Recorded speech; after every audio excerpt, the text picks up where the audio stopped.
Scorpio Sky, Christopher Daniels, Frankie Zay, collectively known as SoCal Uncensored or SCU! This is Catch, Hook, and Shoot, the worst podcast I've ever been on.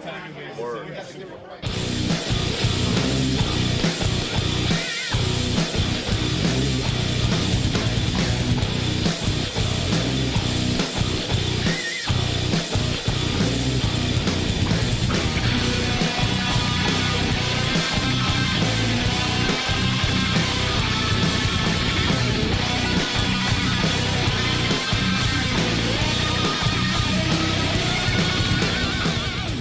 Hey, what's going on, everybody? Welcome to Catch, Hook, and Shoot, the best podcast you never heard of. My name's Tom. I am your host. Today is Saturday, September the 5th, 2020. Dropping the show a day early today so I can get my predictions in for AEW's All Out pay-per-view. I want to thank everybody for listening, watching, and subscribing on Podbean, Spotify, Apple Podcasts, YouTube, wherever you get your podcasts from. Make sure you're following on social media on all platforms. You can find the show at Catch, Hook, Shoot. Head over to patreon.com/catchhookshoot for bonus content, which is still under construction. I'm sorry, I've been saying that for weeks, but trust me, I'm working on it. It's gonna be good, trust me. But then also head to prowrestlingtees.com/catchhookshoot for all your t-shirt needs. They got their Labor Day sale going on this weekend. Make sure you head over there and check that out. And check out the other web store at catchhookshoot.bigcartel.com for additional t-shirts and hats that are not available on Pro Wrestling Tees. And if you ever want to shoot me an email, it's catchhookshoot@gmail.com. So let's get right into all the action this week. We got a lot to cover, and we're starting it all off like we always do with the match of the week.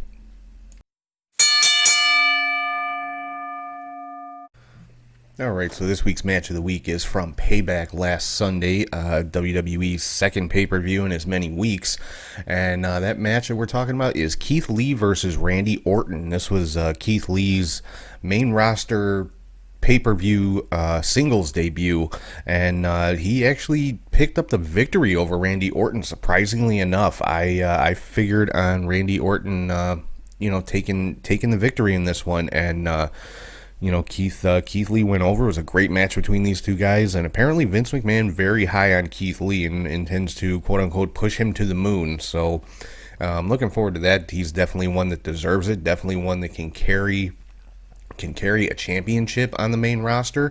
So I'm really looking forward to seeing where Keith Lee is going to go from here. So rolling into the next segment of the show, it's my top 3 highlights of the week, and I've got a really good one this week, and I'm talking about the 3 count. First up on the 3 count this week, Little Jimmy. I can't seem to get away from news about him as much as I might try. Little Jimmy, Jim Cornette, has apparently lost his lawsuit against independent wrestler G. Raver. Now, if you remember, Cornette made some comments when Raver was injured in a death match, got a severe laceration on his arm, severed an artery, legitimately could have bled to death, and Cornette basically said, oh, it's too bad he didn't bleed out, or something along those lines. It's not a direct quote. And Raver, in response to that, put out a couple of t-shirts basically saying fuck Jim Cornette with a parody picture of Cornette on them, and Cornette decided he was going to sue, and he lost. It's apparently is covered under parody or things like that. They weren't infringing on Cornette's copyright or anything like that. So so sad. Very sad day for little Jimmy. He didn't get to sue an independent wrestler for basically telling him to go fuck himself. So little Jimmy loses his lawsuit against G. Raver, and couldn't happen to a nicer guy. Number 2 on the 3 count.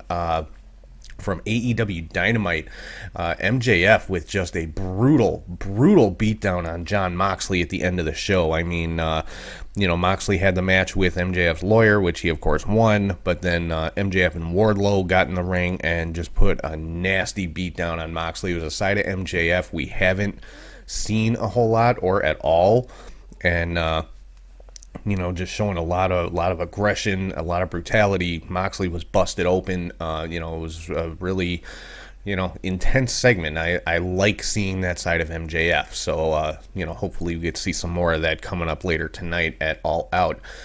And number 3 on the 3 count from Friday Night SmackDown. Finally, we get the split of Bayley and Sasha Banks. They had a rematch for the Women's Tag Team Championships, which they lost at Payback. I'll get into that in a little bit. But, yeah, they were unsuccessful in regaining the Women's Tag Team titles. Sasha Banks looked like she had sustained a knee injury in the course of the match. I don't know if that was storyline or legit. I'm assuming it was storyline because at the end of the match, the EMTs left the ring. Bayley was trying to help Sasha out of the ring, and Bayley just turned on Sasha and attacked her and put a pretty vicious beat down on her as well. So I'm thinking Sasha's probably going to be off TV for a few weeks at least. But so yeah, that I know a lot of people have been waiting for that to happen for quite a while. WWE's been hinting at it and dancing around it. And we finally have the heel turn, or well, I guess she was already a heel, but we have the turn of Bayley on Sasha Banks. So getting into the news and rumors for the week, on Monday Night Raw, we had basically some qualifying matches to get to a triple threat match to see who's going to challenge for the WWE Championship at the next pay-per-view, which is Clash of Champions. Now, the first of those matches was Keith Lee versus Dolph Ziggler. Keith Lee was victorious in that one. The second one was Randy Orton against Kevin Owens. Now, Kevin Owens was attacked by Aleister Black before the match even started, so Orton picked up a pretty easy victory over a already beaten up Kevin Owens. We also saw the Riot Squad take on the Iconics. This one had kind of a weird last-minute stipulation. There was no hype around this, and it wasn't promoted or anything, but it was basically the winners of the match got a women's tag team title match, and the losers had to split up as a tag team, and the Riot Squad was victorious. So Ruby Riott and Liv Morgan will get a shot at the women's tag team championships, and the Iconics had to split up. Kind of weird, but the rumor behind this is that Vince McMahon wants to push Peyton Royce. So I'm not sure what's going to happen to Billie Kay in all of this, but that's what it's looking like. So the Riot Squad gets a title match, and the Iconics have to split up. And later on in the night, we saw the Iconics show up in Raw Underground while Marina Shafir and Jessamine Duke were in the ring, and they were acting like they were both going to get in there with them. And then Peyton Royce turned around and just kind of threw Billie Kay into the ring and turned her back on her. So the Iconics are no more. Moving on from there, the third of the qualifying matches for that triple threat number one contenders match, Seth Rollins originally supposed to take on Rey Mysterio. Rey Mysterio was injured at Payback, tore his tricep apparently, so Dominic actually replaced his father in this match, and Rollins was victorious. I mean, I don't think anybody really thought they were going to put Dominic that close to the WWE title that early in his career. I mean, he's very good, don't get me wrong, but I mean, he's got 3 matches under his belt, so I'm not thinking he's going to be getting a title match too soon. But the triple threat match ended up being Keith Lee, Randy Orton, and Seth Rollins at the end of the show. But before that, we had a tag team match with the Street Profits taking on Angel Garza and Andrade. Match basically ended in no contest when Retribution attacked again.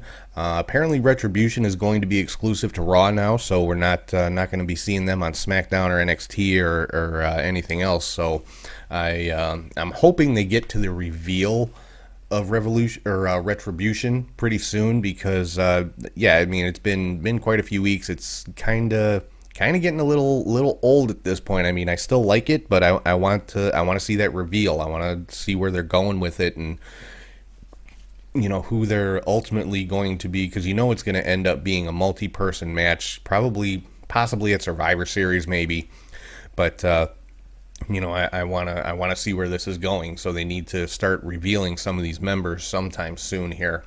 And then the main event, like I said, that triple threat match, Randy Orton picked up the victory over Seth Rollins and Keith Lee, so he will be taking on Drew McIntyre yet again at the next pay-per-view at Clash of the Champions. Moving on to NXT, we started off with a 6-man tag team match with Isaiah Swerve Scott and Breezango taking on Legado del Fantasma, and Swerve Scott picked up the victory in this one by pinning Santos Escobar, the Cruiserweight champion. So I would assume that's going to be your next Cruiserweight championship match, is Escobar defending against Swerve. Rhea Ripley had a segment backstage, she challenged Mercedes Martinez to a cage match. So I would assume we'll be seeing that in the coming weeks. And then we had the last hour of the show was the fatal four-way Iron Man match, 60-minute Iron Man match for the vacant NXT Championship. Of course, Karrion Kross had to give that title up last week because of the injuries he suffered while winning it. But this match was Adam Cole, Finn Balor, Johnny Gargano, and Tommaso Ciampa. Fantastic fatal four-way match. I mean, you'd expect nothing less with these four guys that were in there. I mean, this was a definite contender for match of the week, but I thought the Keith Lee match was just a little more significant because it was Lee's pay-per-view debut, and he did pick up a huge win over Randy Orton. But, this match right up there. I mean, if I'll say this, if you're going to watch two matches this week, make it Keith Lee and Randy Orton, and also this fatal four-way Iron Man match. But unfortunately, with the Iron Man match, we did not have a definitive winner. It ended in a tie between Finn Balor and Adam Cole, who each had 2 pinfalls throughout the course of the 60 minutes. So basically, what Steven Regal decided to do is we're going to have a sudden death match next week between Balor and Cole. And the winner of that match is going to be your new NXT champion. So, I mean, it's Finn Balor and Adam Cole. It's going to be a great match. So, I guess we'll see who's going to be the new NXT champion this coming Wednesday. Moving on to SmackDown, we got a promo right at the beginning of the show from Roman Reigns and Paul Heyman. Paul Heyman, of course, is probably the best person on the mic right now in WWE. So, what else can be said about that? In a tag team match, Heavy Machinery picked up a victory over Miz and Morrison, but at the end of the match, John Morrison stole the Money in the Bank briefcase from Otis. But we found out later on, Otis does not keep his WWE title contract in the Money in the Bank briefcase. He keeps it in his Money in the Bank lunchbox.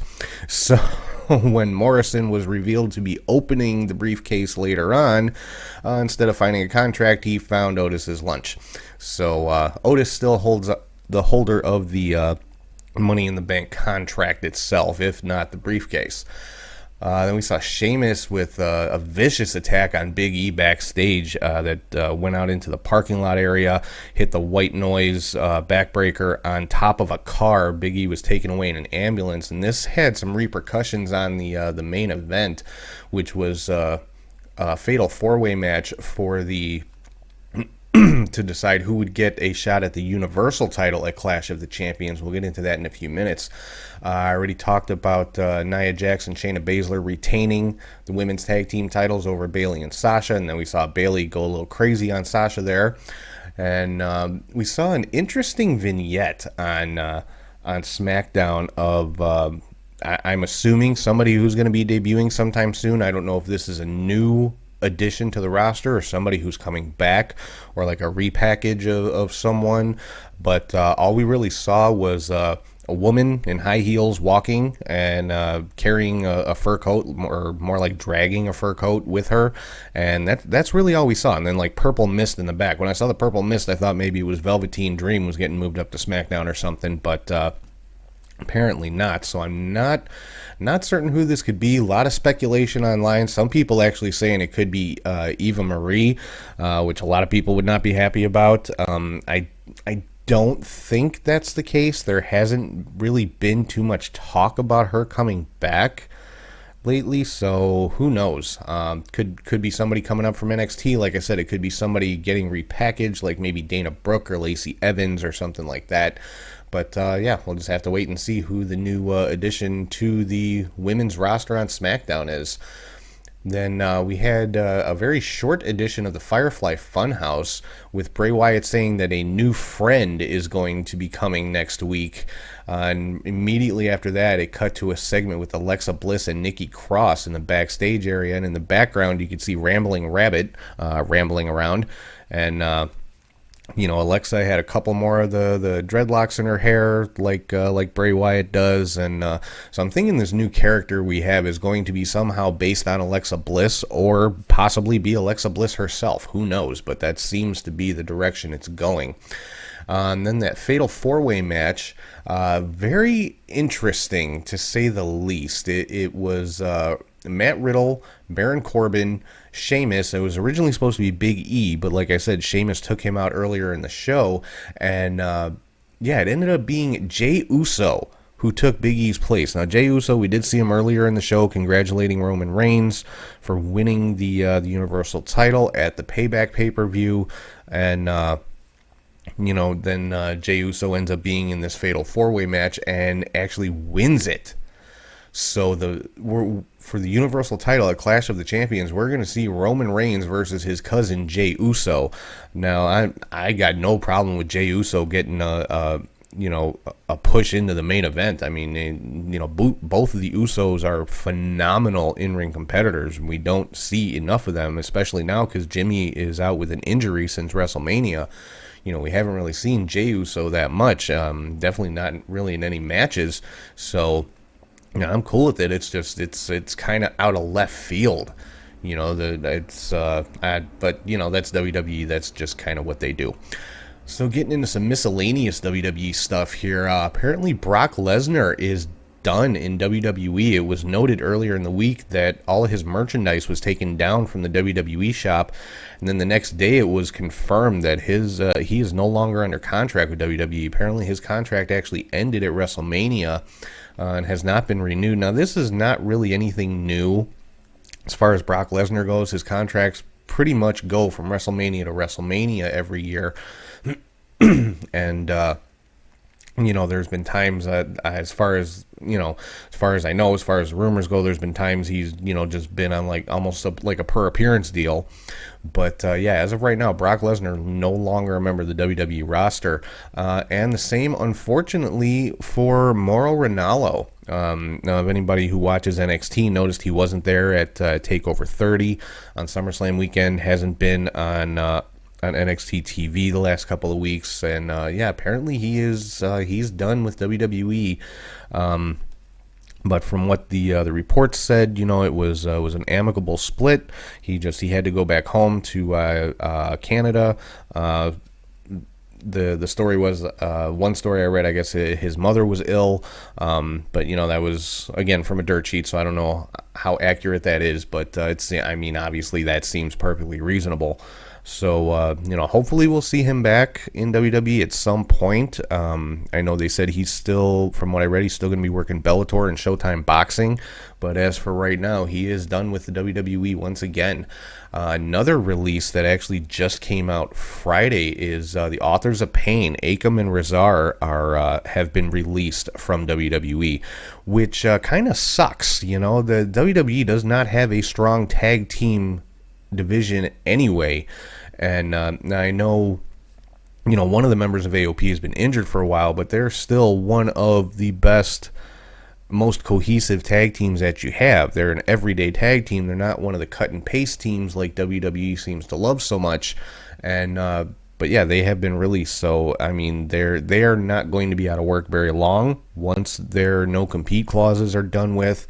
I am pretty sure you are going to see them in Impact or AEW or New Japan or Ring of Honor or something. Somebody's going to pick these guys up. I have no doubt of that. And my preference would be either Impact or AEW because they have the strongest tag team divisions. But honestly, wherever they go, whatever company they go to is going to be better for it. Some really kind of stupid news coming out of WWE. Apparently, Vince McMahon has laid down a decree that WWE talent must stop using third-party services, as he calls them. He's referring to things like Twitch and Cameo and that kind of stuff within 30 days, or they will be fined and suspended and possibly fired. Like, not even under their real names. He's saying WWE not only owns the character names, but the real names and the likenesses of all of its superstars, who are supposed to be independent contractors, by the way. So they basically, saying they can't make money outside of WWE. Which, like I said, that's just plain stupid.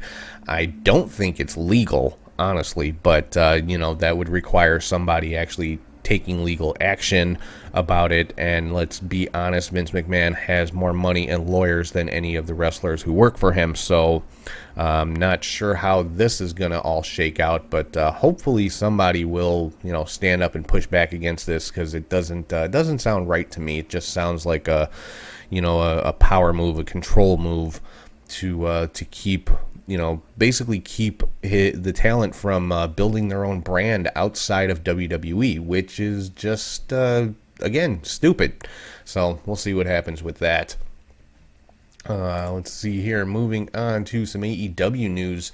AEW Dynamite, we had the Young Bucks and the Jurassic Express taking on Private Party and SCU in an 8-man tag team match with a kind of unique stipulation in that the winners would face each other at All Out.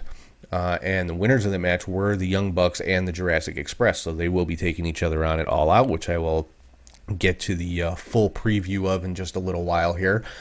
We saw 2 debuts in the women's division in AEW on Dynamite this past week. We saw Thunder Rosa taking on Serena Deeb. Now, Serena Deeb, for those of you that might not remember, she was part of CM Punk's Straight Edge Society several years ago. She took place in the last Mae Young Classic tournament and actually was a coach at the WWE Performance Center, but was released in the wave of releases that came this past April. And this was her AEW debut. She took on Thunder Rosa, the NWA World Women's Champion. Very good match. I mean, both of these women are fantastic in the ring. And Thunder Rosa was victorious in that one. I don't think that's too much of a surprise heading into All Out. She's going against Sheeta for the AEW Women's Championship. So of course, she's going to go in with the victory, but a great match between Thunder Rosa and Serena Deeb.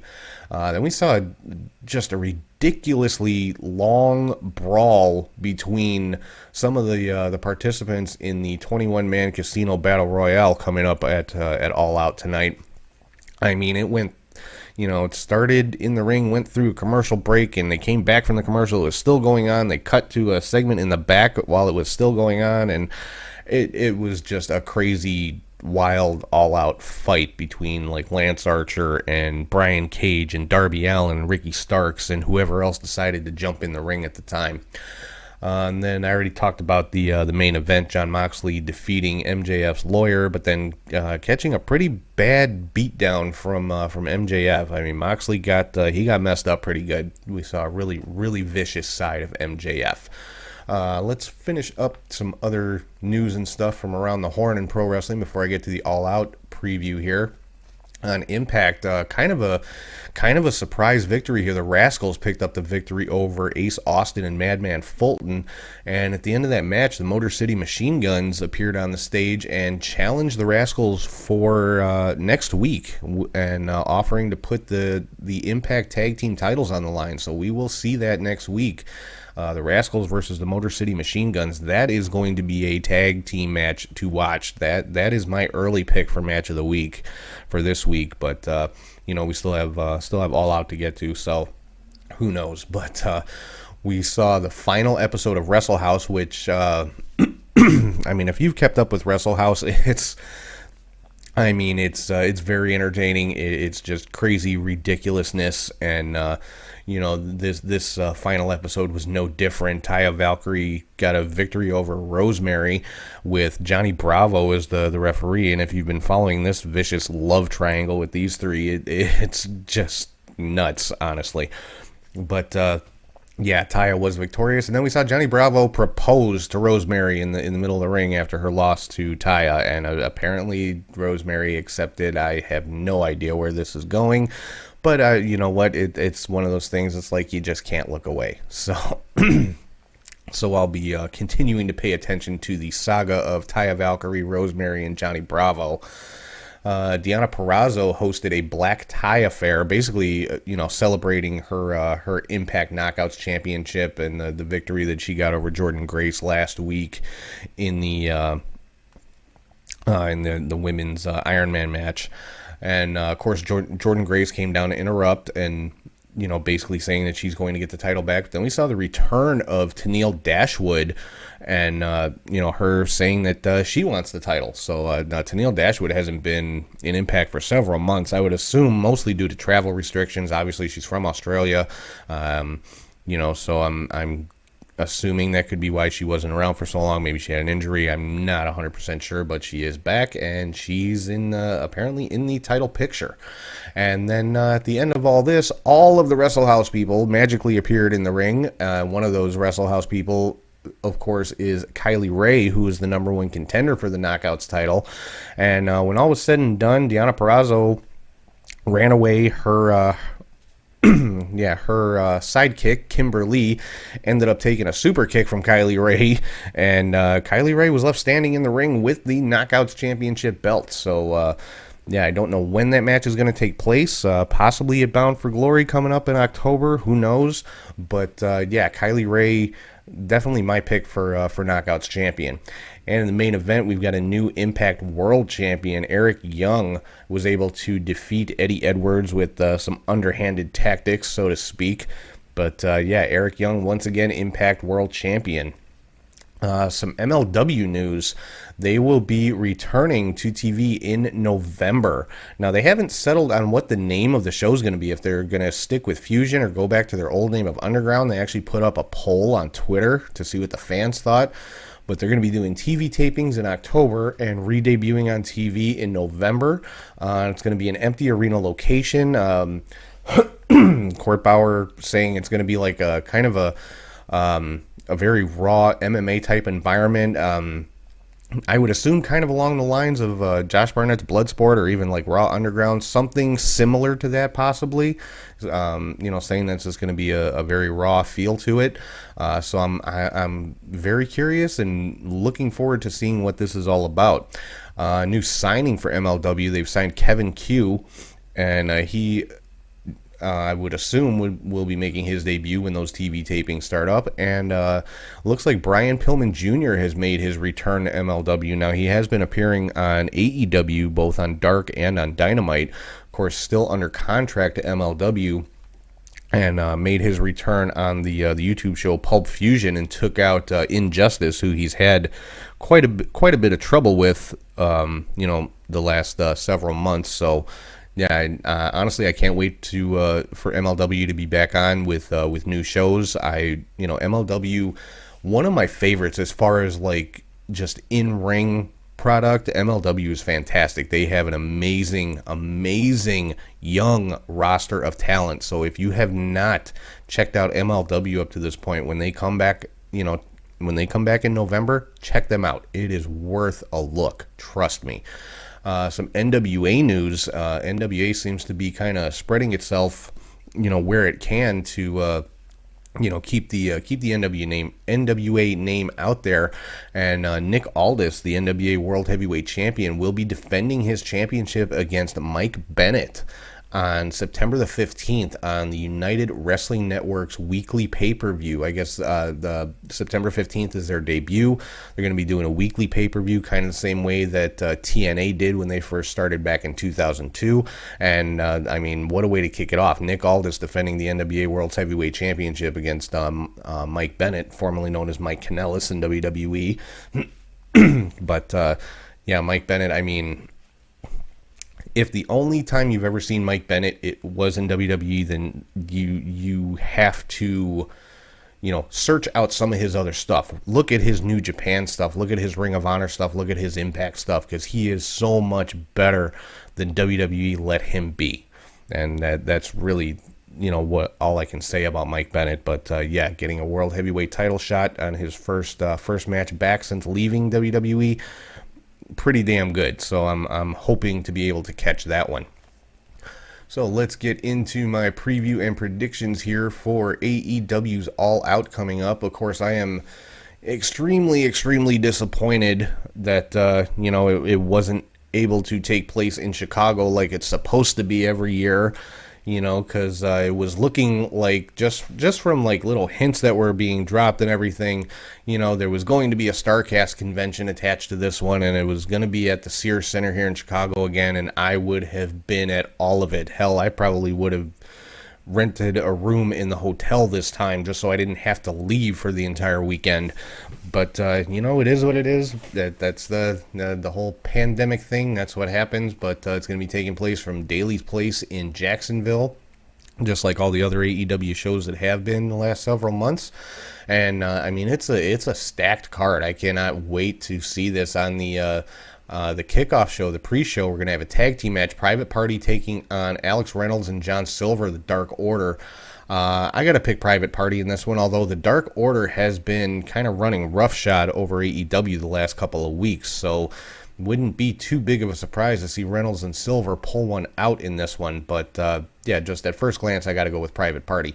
Then originally scheduled to be on the pre-show, and because of fan demand, was moved to the main card, which kudos to Tony Khan for making that decision, for listening to the fans. Britt Baker taking on Big Swole in what's being called a tooth and nail match. Now, from what I read, this is taking place at Britt Baker's dental office. I don't know, guys. I don't know. I'm going to watch it because I love Britt Baker and I love Big Swole, so... if it's a cinematic type match taking place in a dental office, there's a whole lot of stuff that could go on there, just with all of the dental tools lying around. So I'm curious to see what this one's all about. Then we've got Matt Hardy taking on Sammy Guevara. Oh, I didn't pick a winner for that one. I am going to pick Big Swole to pick up the victory over Britt Baker. Then again, it's taking place in Britt Baker's office, so... she does have a bit of an advantage there, but I'm going with Big Swole. Then we've got Matt Hardy taking on Sammy Guevara in what's called a Broken Rules match. And basically, if Matt Hardy loses, he has to leave AEW. Now, just because of that stipulation, I have to pick Matt Hardy to win. I can't imagine he has like a 6-month contract. I really don't think that's the case. So... I got to pick Matt Hardy in this one, but it's going to be a great match no matter what. I mean, it's Matt Hardy and Sammy Guevara. How do you go wrong with that? And then that tag team match that was set up on Dynamite, the Jurassic Express taking on the Young Bucks. I'm going to pick the Jurassic Express in this one. I mean, so many people were so sure that the Young Bucks were going to do nothing but put themselves over and give themselves all the titles, all the elite guys and that kind of thing. But the Bucks have not been they haven't done any of that. I mean, they haven't held the tag team titles. I think they've had one title match since AEW started up. And Jurassic Express, Jungle Boy and Luchasaurus, I mean, Jungle Boy, to me, one of the guys who is the future of AEW. I mean, he's still just in his early 20s, and he is absolutely amazing, and he's only going to get better. So I'm picking Jurassic Express to pick up the victory over the Young Bucks. And then we have an 8-man tag team match, the Dark Order, consisting of Brody Lee, Colt Cabana. I'm guessing Colt now is an official member of the Dark Order. Evil Uno and Stu Grayson taking on Matt Cardona, Scorpio Sky, Dustin Rhodes, and QT Marshall. I got to go with the Dark Order in this one.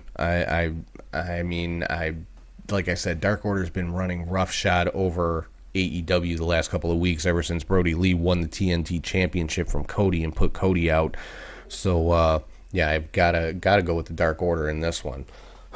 And then we've got the 21-man Casino Battle Royale for a future AEW World Championship match. Now, the names that have been announced so far: Darby Allin, Lance Archer, Brian Cage, Ricky Starks, Pentagon Jr., Penta L0M, as he's now being known, Ray Phoenix, The Butcher and the Blade, Eddie Kingston, Sean Spears, Billy Gunn, Austin Gunn, Jake Hager, Santana Ortiz, Chuck Taylor, and Trent.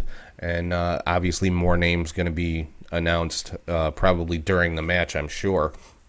But if you're not familiar with the rules of the Casino Battle Royal, basically participants enter 5 at a time. You start with 5 in the ring, and then I think it's every 5 minutes, 5 more come in till you get to 20, and then the last one, the 21st person, was called the wild card, comes in dead last.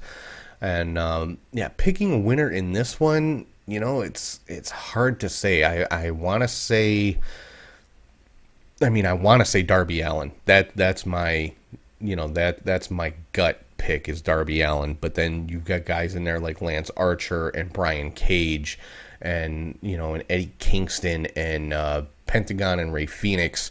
So it's hard to pick with so much talent in there. But, my gut pick is Darby Allin. Then for the AEW World Women's Championship, Hikaru Shida defending against the NWA Women's World Champion Thunder Rosa. Now, I love seeing the NWA and AEW working together, especially, since they've got guys like Ricky Starks, who just recently made the jump from the NWA to AEW. So I'm hoping this is something that's going to continue, that it's not just a one-off, because I'd love to see like a James Storm or an Eli Drake or a Ken Anderson or somebody like that, like those guys in AEW, or even oh God, what was that? The Question Mark. I mean, come on, who doesn't love the Question Mark from the NWA? You tell me that an AEW crowd wouldn't go nuts if that guy popped his head up. Hell, maybe he'll show up in the Casino Battle Royal. Who knows? But I gotta go with Shida on this one to retain the championship. I think it's going to be an amazing match. That match could steal the show with Hikaru Shida and Thunder Rosa in there. If both championships were on the line, it would be kind of hard to pick a winner. But with only the AEW title on the line, I got to go with Hikaru Shida. Then for the AEW World Tag Team Championships, Hangman Page and Kenny Omega defending against FTR with Tully Blanchard, of course. I got to go with FTR with all the dissension that's going on with the Elite. Hangman Page turning his back on the Young Bucks last week. Him and Kenny Omega not getting along too well this past Wednesday. I got to go with FTR to win the AEW World Tag Team Championships. Then we've got probably the weirdest match I've ever heard of, and that's saying a lot because, I've seen a Punjabi prison match, but Mimosa Mayhem match between Chris Jericho and Orange Cassidy. And basically what a Mimosa Mayhem match is, there is a 500-gallon vat of mimosa, that is orange juice and a little bit of the bubbly, mixed together at ringside, and the way you win is pinfall or submission or dump your opponent into the vat of mimosa. This was Jericho's idea, and it's Jericho and Orange Cassidy. They've put on two ridiculously good matches. I don't care what crazy stipulation there is. This is going to be another great match between these two guys. That's all I care about. And this could easily be match of the week for next week. So there's a lot of contenders for that coming up just in this show alone. And then the main event for the AEW World Championship, Jon Moxley defending against MJF with Wardlow as always. You know what? I'm picking MJF. I think MJF is going to be your next world champion. I could be wrong. Moxley could, pull this one out, but I think it's time to pull the trigger on MJF. So that's my pick for the main event is MJF to walk away with the AEW World Championship. So that is my preview and predictions for AEW's All Out coming up tonight. And as for right now, I am going to throw it over to Charlie G, and he is here once again with another edition of the Indie Cut.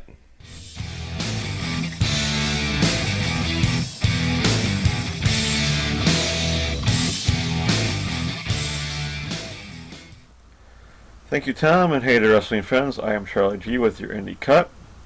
There's quite a bit of action this week, so let's begin with August 28th and Southern Honor Wrestling from Canton, Georgia, and an attendance of 363. For their tag title match, Joey Lynch and Matt Lynch, who are champions, defeated Corey Hollis and Michael Judah. And in their title match, champion Corey Hollis defeated Ashton Starr. So Corey did back-to-back duty in that one. There was a Rumble Jack match where Joe Black won. So I guess he will face Corey soon. We move to American Premier Wrestling in Statesboro, Georgia. So you are now on the map. They had a Texas Bull Rope match with Iron Mike defeating La Luke. And for their National Heavyweight Title 3-way match. Champion Austin McRae defeated Andrew Avery and Wolfman. We move to Pro South Wrestling in Piedmont, Alabama. For their YouTube title match, champion Robbie Vio defeated Scott Patterson. We move up to IWA Mid-South Home Improvement 2 from Connersville, Indiana. For the IWA Mid-South Tag Title 3-way match, champions Alice Crawley and Becky Idol defeated Piper with Prima Donna and Dick Michaels with Tyler Vidal. For the Mid-South Women's title, champion Haley J defeated Paige Jones. And for the heavyweight title Texas Deathmatch, champion Jay Chris defeated Aaron Williams. Then for something I was hoping to see more of was from the Independent Wrestling Expo Day 1 from North Richland Hills, Texas. Matches included Myron Reed defeating Warhorse. Sorry about that. They had a battle royal on the cover. The winner was Nobe Bryant. They had an elimination 10-man tag with Alexander Hammerstone, Madman Fulton, Moonshine Mantell, Ryan Davidson, and Sam Adonis, defeating Apex, Black Taurus, Al Gallo, Jake Something, and Ronnie Mack. They also held a mini tournament, and in the men's tournament final, Jake Logan defeated Matt Seidel. On the women's side, it was Jordan Grace defeating Killer Kate. There was a King of Texas match with Lance Archer defeating Chandler Hopkins, and Jacob Fatu defeated Chris Masters. So that had to be a fun show. Then up to Real Canadian Wrestling Friday Night Fights in Calgary, Alberta, Canada. For their British Commonwealth title, champion KB6 defeated Kato. In their women's title match, champion Alex Zwicker defeated Kylie Morgan. In a tag match, Matt Hart teamed with Sweet Daddy Soul to defeat Sean Martins and Steve Wild. Then in their tag title match, the Veros twins of Chris and Patrick Veros defeated champions Dead Zone and Tyler Rivers, who was a replacement for Vince Austin, and the Veros twins became new champions. And in their Canadian heavyweight title match, Steve Rivers defeated champion Heavy Metal to become new champion. Now to August 29th. Victory Championship Wrestling from Munford, Alabama. Are you kidding me? With an attendance of 74. For their television title, champion Joshua O'Hagan defeated Jacob Danger.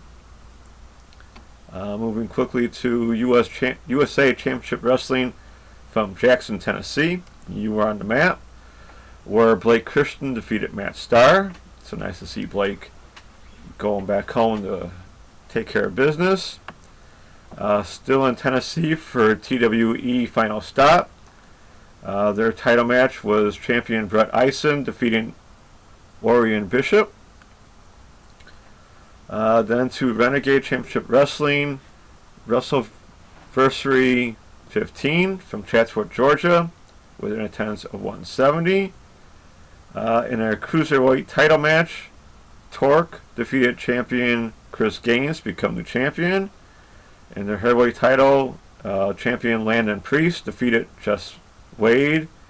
And then their War Games match, which I hope to see at some point in time, Aiden Wright, CJ Holloway, Dorian Crow, and Wes Blaze defeated Brandon Collins, Cyrus the Destroyer, Jason Collins, and Johnny Viper.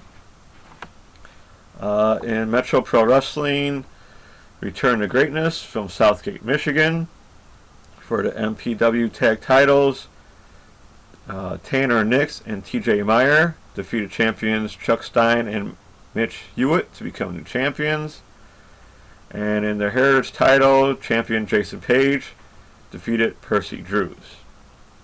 Then to Livewire Wrestling, Reach Charge 4 in Augusta, Georgia.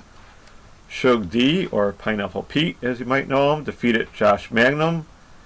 And a 6-man tag, Carl Hager, Mason Briggs, and Shark Boy, of all people, defeated Kay Toomer, Matt Odom, and William Blackwell. For their action-packed wrestling title, champion Zuka King defeated Antonio Morgan. And for the vacant LW tag titles, Shay McGrady and Will Demented defeated Otis Crowley and Walker Hayes to become new champions. They also did an unplugged number 21. Nothing of big importance on that show. We go to the Laredo Pro Wrestling Guild in Dublin, Georgia, with an attendance of 100, with Alexander Koloff defeating Landon Hale, and Friday teamed with Laser to defeat Alex Chase and Bryce Cannon. We go up to Insane Championship Wrestling, Excellent Adventures from West Allis, Wisconsin. So you're now on the map with Sky Blue, woohoo, defeating Sabian Gage, and in their heavyweight title match, GQ Gionis defeated champion the Beer City Bruiser to become new champion. Down to Body Progression Wrestling in Tulsa, Oklahoma. In their 365 title match, Brandon Groom defeated champion Jerry Storm to become the champion. And then later on, champion Brandon Groom defeated Brawler Morrison. So, double action there. Then on to Independent Wrestling Expo Day 2. Gangrel teamed with Otto Van Clutch to defeat Apex and Shane Stratmore. Yes, that same Gangrel. Brian Cage defeated St. Adonis, which is very cool to see them wrestling together against each other in another promotion. Then Jordan Oliver and Myron Reed defeated Kurt Stallion and Jake Something. I'm not sure if this was Kurt's last independent show before he goes to NXT, but congrats to him nonetheless. Thunder Rosa defeated Alex Garcia in a very good match. I was able to see that one. EC3 defeated Black Taurus. That had to be a cool match. Then in the main event for the NWA World Heavyweight title, champion Nick Aldis defeated Nobi Bryant. Then we go down to Lucha Libre Vanguardia in, I'll just say in Mexico. For the Cruiserweight title, they had a 4-way match with champion Jastic Boy defeating Cobra, Latigo, and Eclipse Jr. Then there was Alonza Universal del Lucha Libre, also in Mexico. They held a tournament called the Gladiator Universal. The finals was a 4-way match with Sadico defeating the Vitrium, Ultimo Gladiator, and Terry 2000. Still in Mexico, they had a free IAW freelance show for the IAW Women's 3-way title. For the vacant title, Baby Love defeated Hira and Lilith Dark. And in their IAW title, they also held a 4-way match with Latigo defeating Aries, Energia, and Iron Kid to become the champion.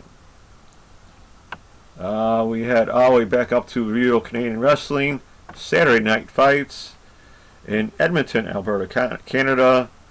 For their British Commonwealth title, KB6, who was champion, defeated Son of Irish and Sweet Daddy Soul. In a Bangkok street fight, Kato defeated Vince Austin. And in their tag title match, the Viros Twins defeated Dean Richter and Sean Martins. Still in Canada for Pure Power Wrestling, Heatwave in Lethbridge, Alberta. So you are now on the map. For the PPW Cruiserweight title, champion Jumpin' Josh defeated Angelica. In their heavyweight title match, Travis Copeland defeated champion Sidney Steele by DQ, so no title change there. Then to Big Japan Wrestling with an attendance of 850. That's very good for them.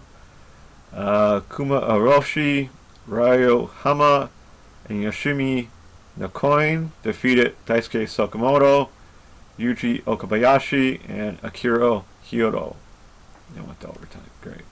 For their junior heavyweight title, next challenger tournament final match, Tatsuhiko Yoshino defeated Shinobu, sorry about that. In their strong world heavyweight title, champion Daichi Hashimoto defeated Sakura Iri. And then in their deathmatch heavyweight title, fluorescent light tubes and glass boards deathmatch, Minoru Fujita defeated champion Riju Ito to become new champion. Then we head over to Italian Wrestling Association, yes, from Italy. They won. Their cruiserweight champion Ricky Awesome defeated David Carm. And IWA heavyweight title number 1 contender match, Flavio Augusto defeated Karim Burante. So nice to see Italy in wrestling, and you are on the map. On to August 30th, Pro Wrestling All-Stars of Detroit. In a 9-title match, Mysterios Movado defeated Tanner Nix, and Gio Bronco defeated Peter B. Beautiful. Then to Insane Championship Wrestling, ICW doubleheader from Kansasville, Wisconsin, at Dead Man's Saloon. Okay, you are now on the map. For the Midwest title, Pit Stain defeated champion Drake Daniels to become new champion.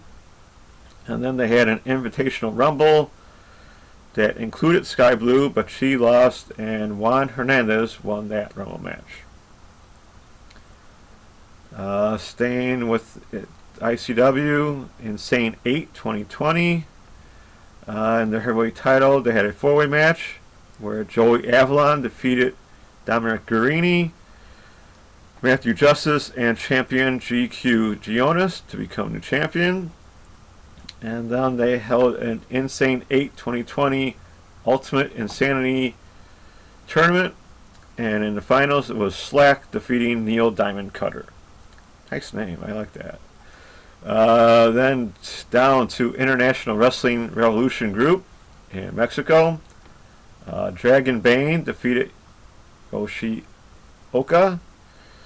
And for the Rey Del Ring title tournament final match, which was a vacant title, Shun Skywalker defeated El Hijo de Canis Lupus to become new champion.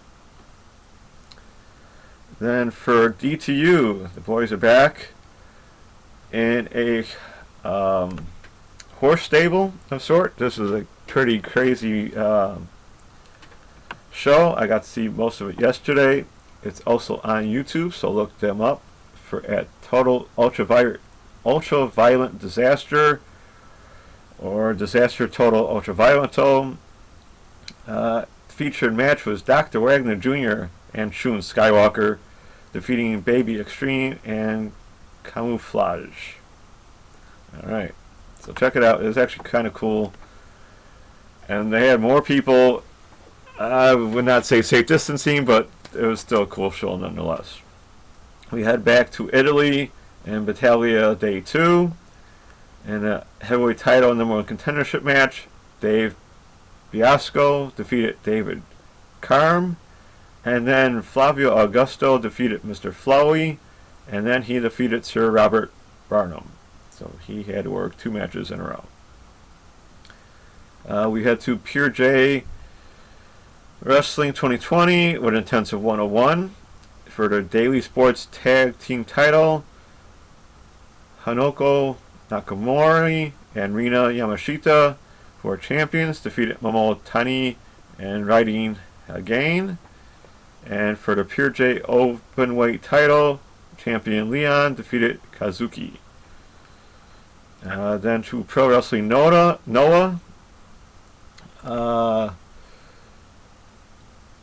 Yeah, they had a lot of title matches in this. So Hayata and Yoshinara Ogawa, who are champions, defeated Otetsu Kotechi and Hajime Ohara. In the junior heavyweight title, Kotaro Suzuki, who was champion, defeated Saike Yosaoka. In an 8-man tag match, this is why I saved it, Kenji Muto, Masaki Masazuki, Masakasi Funaki, and Nomachi Marufuji defeated Kanoi, Manabu Soya, Masa Kiyotama, and Yoshiki Yunamura. So Kenji still getting in action there. Then for the vacant GHC tag titles, Kajusi Sakuraba and Tokeshi Segura defeated Go Shiozaki and Kasuko Nakajima to become new champions. There was a Pro Wrestling Heat Up show. Check that out on YouTube. Active Advanced Pro Wrestling held 2 shows with an attendance of 88 and 137. Nothing really important on those shows. August 31st, there was no wrestling, folks. Finally, one day of no independent wrestling. Then to September 1st, I Believe in Wrestling 211 from Winter Park, Florida. And the IWA Florida Tag Title match. Champions Amber Nova and Dion James defeated Adam Vale and Bryant Atomic. And a Team Vision Dojo Rookie title match. Adam Vale defeated champion Nick Quiones. So Adam Vale did double duty and won at least one title that day. Then Ohio Valley Wrestling 1098, Jeffersonville, Indiana. So check that out on YouTube. For the Rush title, champion Dimes defeated Corey Storm. We head to Japan and Pro Wrestling Wave. Nami won with attendance of it.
It's like a fun show. Sorry, I missed it. Then to Pro Wrestling 01 in Japan, Andy Wu, Raichu, and Shugi defeated Masato Tanaka, Takoyo Sirigawa, and Yuji Hino. And then the NWA Intercontinental Tag Title match, champions Toa Owasuki and Sugitaka Saito defeated Shinryo Otani and Yuhito Umanari. And in their 0-1 World Heavyweight title match, Tomohiro Hyoto defeated champion Chris Weiss to become new champion.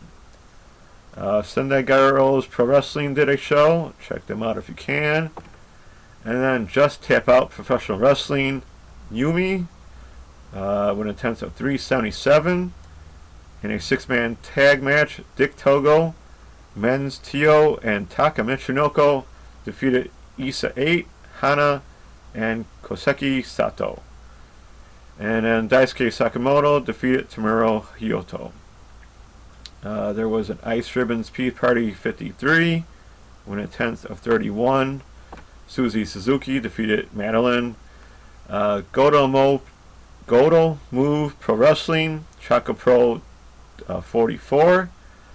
On YouTube, Chris Brooks defeated Lulu Pencil. Poor Lulu. Then on to September 3rd, Total Triumph Team Scramble 7 from Japan with an attempts of 100. Mass Mystery and Soto defeated Fuminaro Abe and Tatsuo Ushi. And then the CCW Canadian Heavyweight Title match, champion Guts Ushijimi defeated Chango. Pro Wrestling Basra 131 Feast. For the Union Pro Max title, champion Fuminaro Abe defeated Daki Sumanira. Then New Japan held day 5 shows. So they bringing up their show later today in Japan. Then September 4th, Middle Kingdom Wrestling Blast Off number 2 from China, and that is on YouTube, so check that out. Then looking ahead for the day after All Out, Independent Wrestling is still doing shows like they used to do, and this is a triple header starting at 11 a.m. And as AEW, I assure you, we are open with the likes of Benjamin Carter versus Chase Oliver, Johnny Patch, and Trey Lamar. That should be an awesome match. Hornswoggle versus Leva Everett. If you haven't seen Leva Everett, he's almost like Hillbilly Jim size, so this should be very interesting. Eric Stevens versus Lee Moriarty. Calvin Tankman versus Dominic Guarini. That should be just a brutal, grindy match. All Eagle Ethan Page versus Filthy Tom Lawler. Yeah, that's. And then there's Mance Warner, Matthew Justice, Steve Manders. The Philly Marino Experience take on Cheech and Colin Delaney for the AEW Tag Team Championships. Check that out on Fight TV if you can. Then at this is Central Time, 3:30 Central Time. GCW bring them out. Alex Zane versus Benjamin Carter. Alex Clone versus Chris Dickinson. Calvin Tankman versus Tony Deppen. AJ Gray versus Mance Warner. ACH versus Blake Christian. Wow. Effie versus Joey Janela. So I'm guessing he might not be at All Out, but you never know with Joey. Matthew Justice versus Ricky Shane Page. That is also on Fight TV. So check that doubleheader out. 11 a.m. Central, 3:30 Central Time for those shows. And then to cap the night off, Black Label Pro through being cool, 8 p.m. Central Time, where Dan the Dad takes on Jay Griffin. Alex Zane takes on Lee Moriarty. Aaron Williams versus Calvin Tankman. Eric Stevens and Filthy Tom Lawler take on Danhausen and Warhorse. Well, I can't. This should be great. I hope I can see this. Besties in the World take on Isaiah Velasquez and Kylie Ray for the Beat Black Label Pro Tag Team Championships. So good luck to the freelance team of Isaiah and Kylie. I hope they get the titles and bring them to Warrior Wrestling on the 12th. Then Billy Starks takes on Jake Something for his Black Label Pro Heavyweight Championship. And that show is on IWTV, so check it out if you can. I know I will do my best at it. That's a wrap for me. Till next time, well, you will probably hear me at Warrior Wrestling on the 12th, weather permitting, because this week looks very soggy. Don't forget to look up those Twitch streams. DJ All right, Ansi. thanks a lot, Charlie. As always, I appreciate everything you do for the show. And let's keep it moving right along here into the next segment where I get to play kind of armchair promoter, have a little bit of fun, rebook the territory, as it were. And this week, I'm going to be continuing the little tournament that we've been doing the last couple of weeks. And, of course, I am talking about the Fantasy Booker.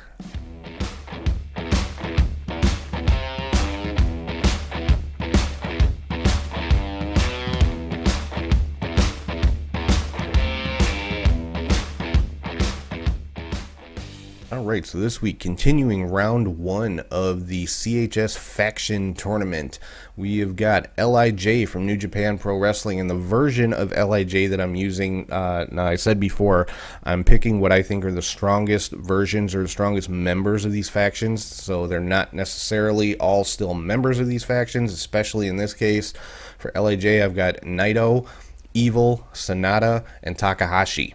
So I know Evil now is a member of the Bullet Club, obviously, but for the purposes of this tournament, he's still part of LIJ.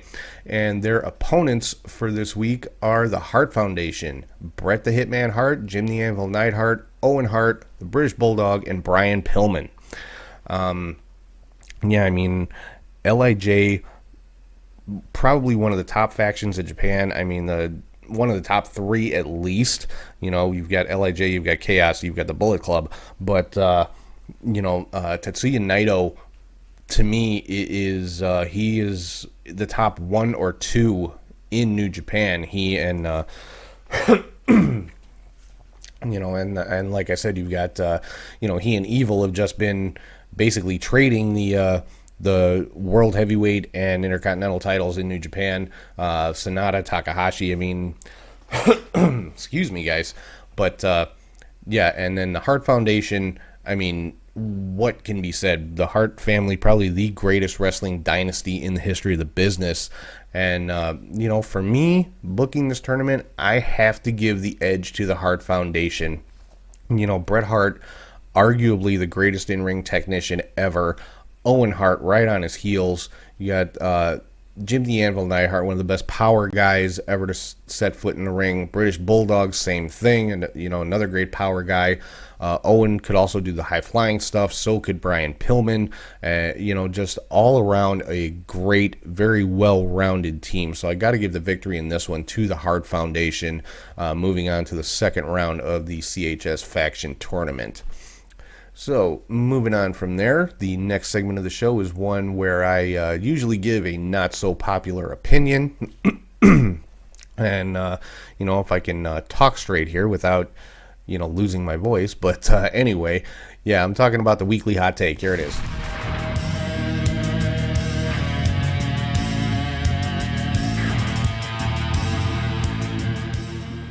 So my hot take for this week is this: Keith Lee will be WWE or Universal Champion by WrestleMania.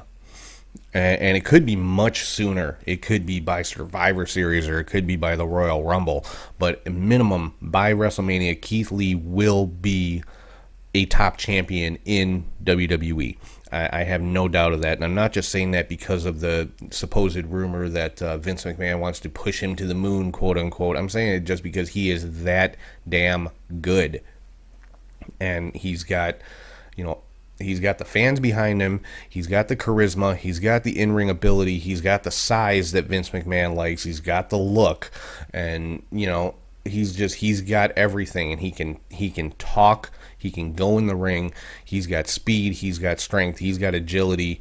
You talk about somebody who checks all the boxes. Keith Lee does that. And, he is somebody that can carry that company, that can be the face of that company. So, I have no doubt by WrestleMania, Keith Lee will be the WWE or the Universal Champion. So, when he wins that title in the next 6 months or so, come back here and listen to this show, because I said it. I called it, okay?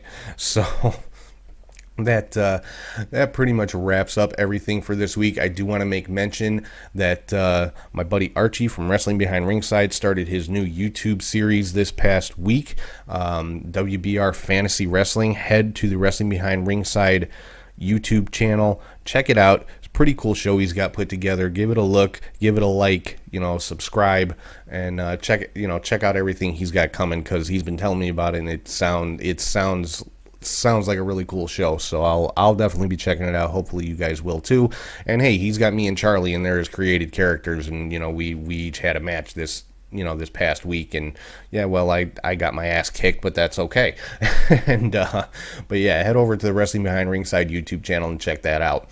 Now, coming up later this week, I actually am going to be having an interview with Warrior Wrestling CEO Steve Tortorello to kind of break down and preview the Warrior Wrestling Stadium series that's coming up. Now, I've got that interview with Steve coming up this week, like I said, so I will be dropping that on a special day on Friday this week, just ahead of night one of the Warrior Wrestling Stadium series. Now, it won't be a full episode. It'll just be that interview with Steve breaking down the 3 nights of the Warrior Wrestling Stadium series, and giving a preview, and of course giving my predictions as well, and all the information about that. So make sure you check that out. That'll be coming up on Friday. The next 3 weeks of the show, September 13th, 20th, and 27th, will not be the usual show you're used to hearing. It will be the live commentary from Charlie and myself from the Warrior Wrestling Stadium series.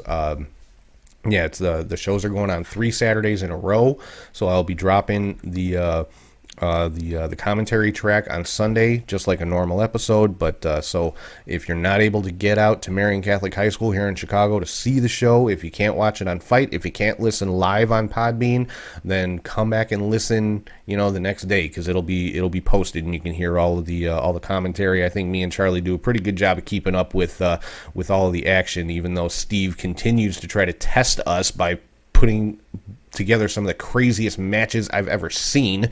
But we'll get into all of that. Like I said, I'll be dropping that interview with Steve on Friday, just ahead of the of night one of the Stadium series. So make sure you keep an eye out for that. Check it out when it drops. I'll be going over like I said, the card for all 3 nights. I'll be giving my predictions for those matches as well. And then, starting next Saturday, September 13th, 7 p.m. Central Time, is night 1 of the Warrior Wrestling Stadium series. And Charlie and I will be broadcasting live from the event. So make sure, download the Podbean app, reserve your spot. It's live, it's free.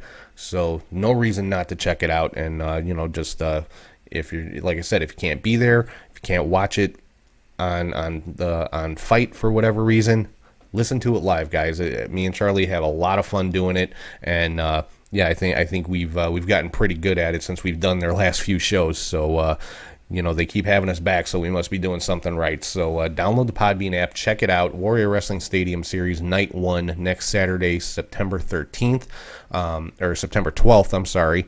And then September 11th on Friday, I will be dropping my interview with Steve Tortorello, going over the card for all 3 nights, so make sure you check that out as well. So with that, I am going to wrap things up for this week. Once again, I want to thank everybody for listening, watching, and subscribing on YouTube, Podbean, Spotify, or wherever you get your podcasts from. Make sure you're following on social media on all platforms at catchhookshoot, patreon.com/catchhookshoot for bonus content, prowrestlingtees.com/catchhookshoot for all your t-shirt needs. There's a 20% off Labor Day sale going on right now. Head over there and check it out. Pick yourself up a shirt. catchhookshoot.bigcartel.com for stuff that you can't find on Pro Wrestling Tees. And if you ever want to shoot me an email, it's catchhookshoot@gmail.com. So thank you everybody for checking out the show. Hope everybody staying safe, staying healthy. Have a great week coming up. Enjoy all the great wrestling that's going to be coming up. And I will talk to you guys soon.